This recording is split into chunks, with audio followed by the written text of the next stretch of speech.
game yard. Isa sa pinakamadalas pagtalunan sa mundo ng breeding ng manok ay ang tanong na, mas maganda ba ang pure blood o cross blood?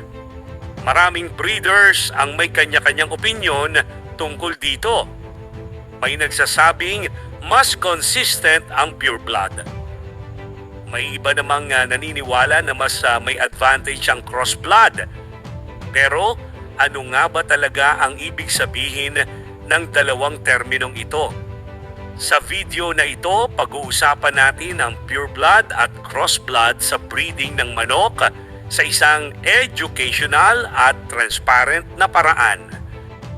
Layunin ng video na ito na makatulong sa mga ka-game yard na mas maintindihan ang konsepto ng breeding strategies upang makagawa ng mas maayos na breeding decisions. Kung gusto mong palalimin ang kaalaman mo sa poultry, genetics at breeding, samahan mo ako hanggang dulo. Simulan na natin. Ano ang ibig sabihin ng pure blood? Sa simpleng paliwanag, ang pure blood ay tumutukoy sa manok na nagmula sa isang linya o strain sa loob ng maraming generation. Ibig sabihin, ang magulang, lolo't lola at iba pang ancestors nito ay kabilang sa parehong bloodline. Sa breeding programs, ang pagpapanatili ng pure blood ay ginagawa sa pamamagitan ng maingat na selection at controlled mating. Layunin nito na mapanatili ang mga traits na nais ng breeder. Bakit pinapahalagahan ang pure blood? Maraming breeder ang nagbibigay halaga sa pure blood dahil sa consistency ng traits. Kapag ang isang linya ay matagal nang pinili at inalagaan, mas nagiging predictable ang mga katangian ng offspring. Halimbawa, uniform body structure, consistent growth pattern, stable temperament. Gayunpaman, mahalagang tandaan na hindi lahat ng pure blood ay automatic na superior. Ang kalidad ay nakadepende pa rin sa actual breeding management at selection. Ano naman ang cross blood? Ang cross blood ay tumutukoy sa manok na nagmula sa pagsasama ng dalawang magkaibang bloodlines o strains. Ginagawa ito ng mga breeder upang pagsamahin ang mga desirable traits mula sa magkaibang linya. Ang proseso ng crossbreeding ay matagal nang ginagamit sa poultry breeding upang makita kung anong combination ang maaaring magbigay ng magandang resulta. Bakit gumagamit ng cross-blood ang mga breeder? May ilang dahilan kung bakit pinipili ng breeder ang cross-blood. Genetic diversity, potential improvement ng ilang traits, adaptability, experimentation sa breeding program. Ang crossbreeding ay maaaring magbigay ng bagong kombinasyon ng katangian. Pero tulad ng pure blood, hindi rin ito garantiya ng success. Ang resulta ay depende pa rin sa seleksyon at long-term observation. Consistency versus variation. Isa sa pangunahing pagkakaiba ng pure blood at cross blood ay ang level ng consistency. Sa pure blood, mas inaasahan ang uniformity ng traits.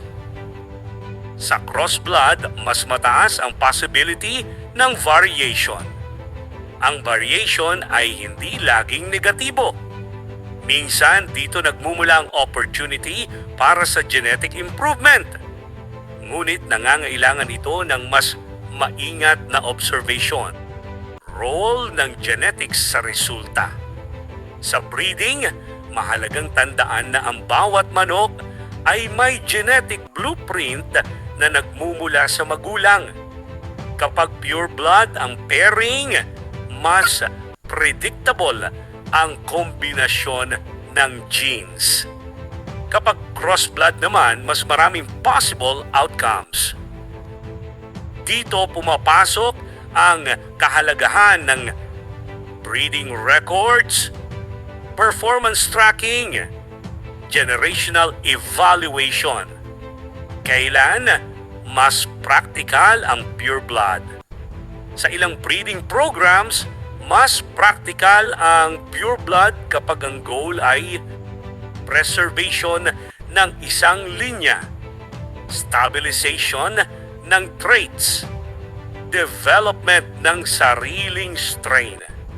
Ang ganitong approach ay nangangailangan ng mahabang panahon at pasensya. Kailan mas practical ang crossblood? May mga sitwasyon naman na mas practical ang crossblood tulad na pag-explore ng bagong combinations, pagdagdag ng diversity sa breeding stock, pag-improve ng ilang specific trait. Ang mahalaga ay may klarong breeding objective ang breeder. Mga common misconceptions.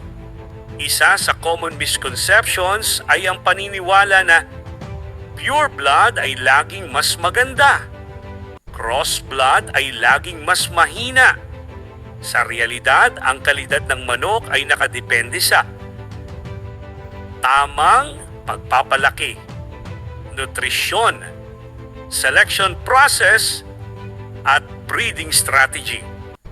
Ang pangalan ng bloodline o classification ay isang factor lamang. Importance ng long-term breeding plan.